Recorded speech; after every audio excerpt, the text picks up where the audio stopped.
Once upon a time, in a realm not bound by time or space, there existed a book known only as the Solasterius. It was said to be older than the stars, written in a language that even the most learned scholars could not decipher. Legends spoke of its power to reveal hidden truths, to bridge the gap between worlds, and to grant unimaginable wisdom, or at the very least, the temptation to reach for it. The Solasterius was rumored to be housed in the Library of Aeons, a place that could only be found by those whose hearts were pure and whose intentions were unclear. The library was rumored to shift, appearing only when it deemed a soul worthy. Many sought it over the centuries, but none returned with any clear answers about its contents. Some claimed the book was cursed, others believed it held the secrets of creation itself. One such seeker was a young historian named Arlen. Arlen was no ordinary scholar.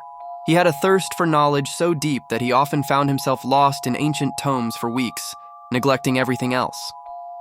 He had heard the whispers of the Solasterius from old traders and wandering monks, and its allure became too great to resist. One fateful night, as Arlen pored over an ancient map, he discovered a hidden symbol, a crescent moon intertwined with an ancient rune, scribbled at the bottom of a faded page. The map described the journey to the Library of Aeons, but it was incomplete, only a fragment of a larger puzzle. With nothing but his resolve, Arlen set out. He journeyed through dense forests where the trees whispered secrets, over frozen mountains where the wind spoke in riddles, and across deserts where time itself seemed to stretch and bend. Along the way, he met travelers, some friendly, others mysterious, who warned him about the dangers of seeking the Solasterius. They spoke of the Guardian, an ethereal being who protected the book and tested all who sought it. After months of travel, Arlen finally arrived at the Library of Aeons, though it appeared to him as if the world had shifted around him. He stood at the entrance, a vast door of obsidian etched with the same crescent moon and rune that had guided him. The air was thick with the weight of centuries, and a strange hum seemed to pulse through the ground. Inside, the library stretched infinitely, its shelves filled with untold knowledge.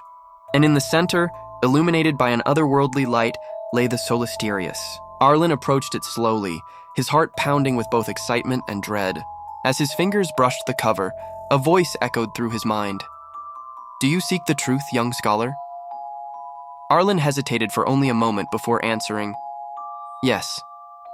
The voice continued, "Then know that truth is a double-edged sword. It will reveal much, but it will also take away.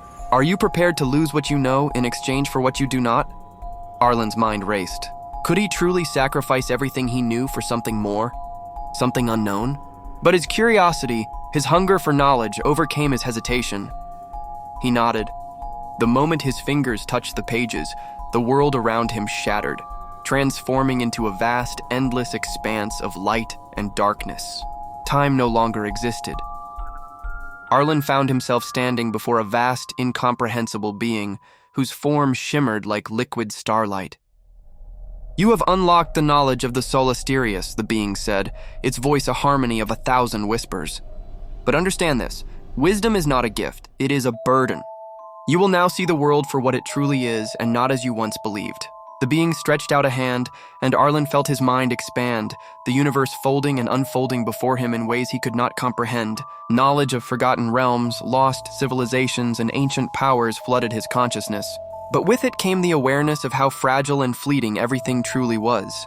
When the vision faded, Arlen stood alone, the Solasterius now an empty book in his hands. The weight of what he had learned pressed down on him, and he understood. The truth was not always meant to be known. He left the Library of Aeons, his mind forever altered. No one would ever see him the same again, nor would he ever see the world in the same light. The Solasterius had given him the knowledge of the universe, but at a cost. And so, the Solasterius passed into legend once more, waiting for the next seeker, the next soul willing to pay the price for the wisdom of the forgotten realm.